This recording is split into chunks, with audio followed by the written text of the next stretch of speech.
Bonjour les Amazones. Alors pour ceux qui ne me connaissent pas, eh bien Létizen c'est moi.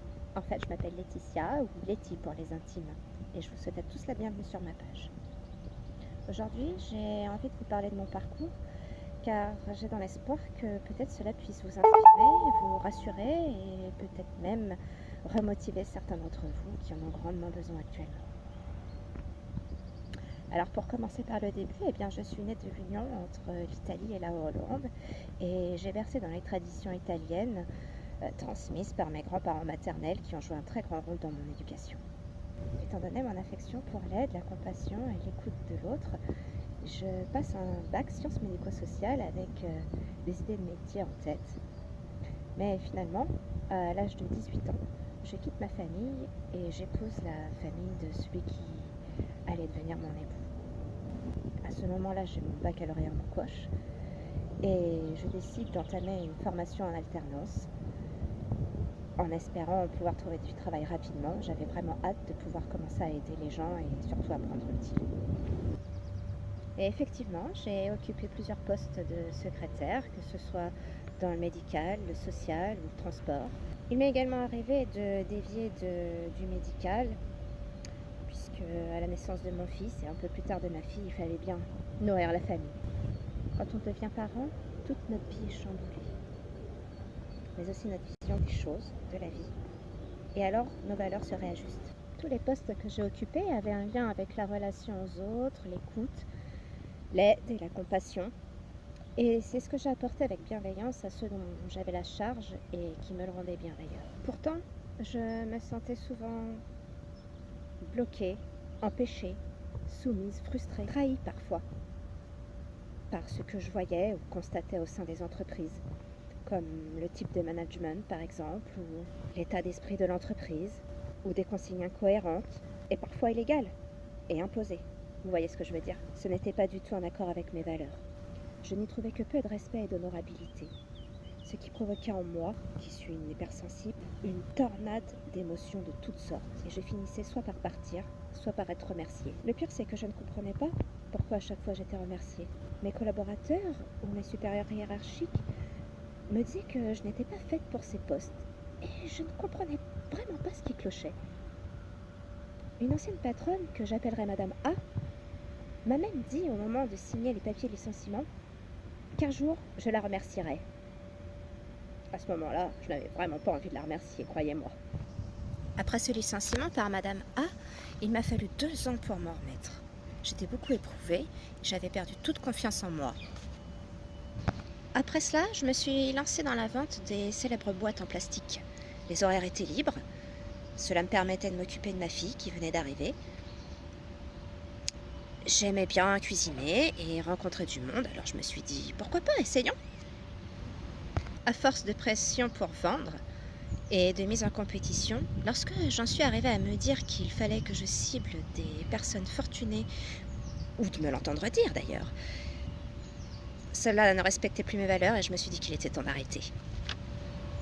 De son côté, mon mari aussi subissait ses propres déconvenues et il s'est retrouvé également au chômage.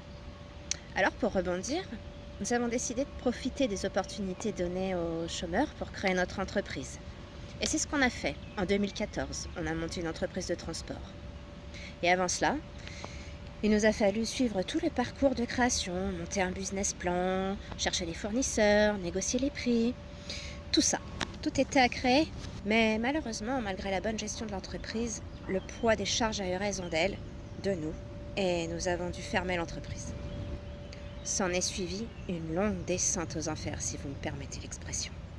Nous y avons beaucoup perdu, et notre situation nous a même contraints à demander l'aide des banques alimentaires. Cependant, malgré la situation difficile, l'échec, le chagrin, je me souviens d'une pensée qui m'obsédait.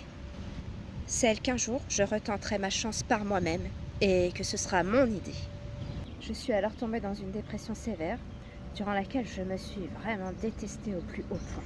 J'ai alors décidé de me faire aider par un thérapeute. J'ai rencontré un psychiatre qui n'avait pas vraiment grand intérêt à comprendre ce que je ressentais, mais plutôt à me prescrire des médicaments qui me faisaient planer. Alors bon, je ne l'ai vu qu'une fois, vous comprendrez. J'ai finalement opté pour un suivi avec une psychologue Le courant passait bien. Les séances me faisaient du bien, elle m'écoutait, semblait me comprendre. Elle me donnait des conseils, mais finalement il me manquait quelque chose. Je cherchais une vraie solution pour aller mieux. Des outils, une méthode, je ne sais pas moi. Quelque chose qui marche, ça devait bien exister.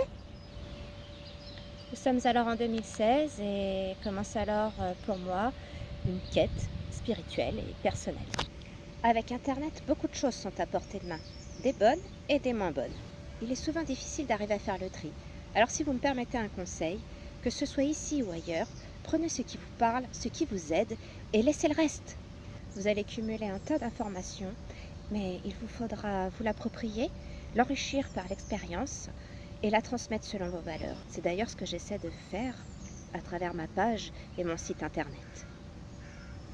En ce qui me concerne, j'ai commencé mes recherches avec les thèmes de l'hypersensibilité et de l'empathie, puisqu'il semblait que c'était là mes plus gros problèmes à résoudre.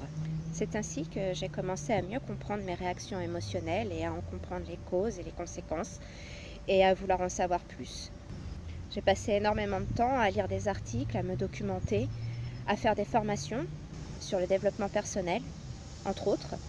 Je cherchais à m'enrichir et à expérimenter. Petit à petit, constatant les bons résultats de la mise en application des méthodes et outils que j'avais expérimentés et que j'expérimente toujours, j'ai eu envie de les partager, car si elles ont fonctionné pour moi, elles fonctionneront pour bon nombre d'entre vous, j'en suis convaincue. Et c'est ainsi qu'est né le projet Letizen, qui évolue chaque jour depuis que j'ai pris cette décision. Lorsque j'ai commencé à travailler sur ce projet, je m'accrochais à des phrases et des pensées positives, telles que « n'aie pas peur de monter la première marche, même si tu ne vois pas le haut de l'escalier », ou une autre pensée comme « avance, même si tu ne connais pas tous les détails du plan, ils te seront dévoilés en temps voulu ». Vous voyez l'idée ? Ça paraît ridicule comme ça, mais en fin de compte, je vous assure que ça m'a beaucoup aidé et ça fonctionne. Dernièrement, j'ai eu l'occasion d'accompagner une personne lors d'un coaching et elle me disait qu'elle était complètement incapable de reprendre ses études à son âge. Vous avez là un bel exemple de croyance limitante que j'essaie de corriger avec vous par le biais du coaching. Aujourd'hui, je viens tout juste de démarrer ma nouvelle activité professionnelle. Je suis auto-entrepreneur et j'envisage même de reprendre des études universitaires à la rentrée prochaine. Alors avec le recul, peut-être que je devrais écrire une lettre à Madame A finalement, pour la remercier. Car j'ai enfin compris que ce n'était pas la bonne voie et ni la bonne façon de transmettre ce que je voulais partager. Dans cette présentation, je n'ai pas mis l'accent sur la période négative ou le côté négatif, et c'est volontaire car ce n'est pas ce que je souhaite vous transmettre aujourd'hui. Mais sachez bien que cela n'a pas été facile. Le chemin à parcourir est tout aussi important que le but à atteindre. Si vous souhaitez en savoir plus sur mes activités, je vous invite à visiter ma page ou mon site internet ou à m'adresser un message via la messagerie de la page. Cette présentation est terminée, mais avant de partir, je vous invite à mettre un petit j'aime en dessous de la vidéo. À bientôt, ciao!